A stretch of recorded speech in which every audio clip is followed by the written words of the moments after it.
اصغر خان اڅکزي ته چې هغه راسي تاسو ته خپله وینا واوره کړي واورې ښاغلی اصغر خان اڅکزی شروع کوم په نامه د عظیم خدای پاک چې ډېر زیات بخښونکی او مهربانه ذات دی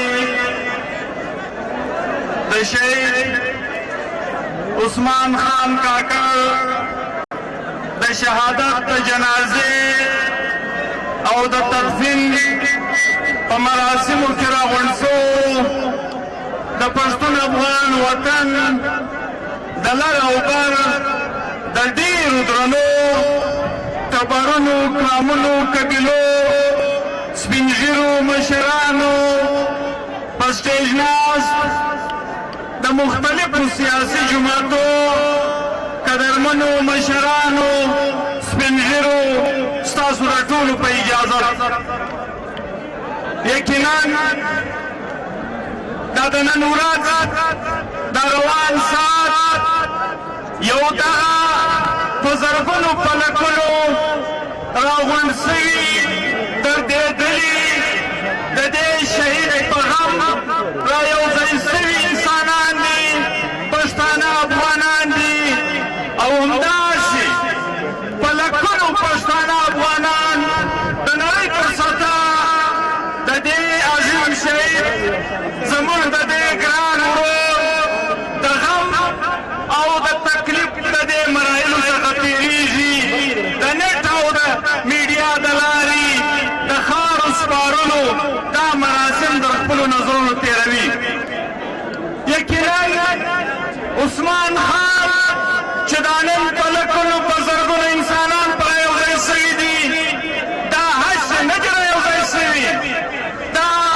د یو مینې پر بنیاد دا د یو اخلاص پر بنیاد دا د ده سره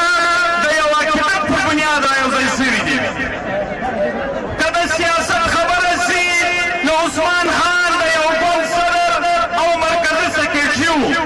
خو د هغه کردار و اول د هغه گفتار و اول د هغه اخلاص پر دې وطن داسې پرېښود چې په دې وطن کې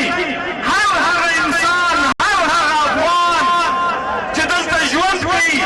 لږ او ډېر شعوري پېژندګلوي لري هغه په عثمان خان ودرېدی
خوشاله وو. ډېره مننه دا و اصغر خان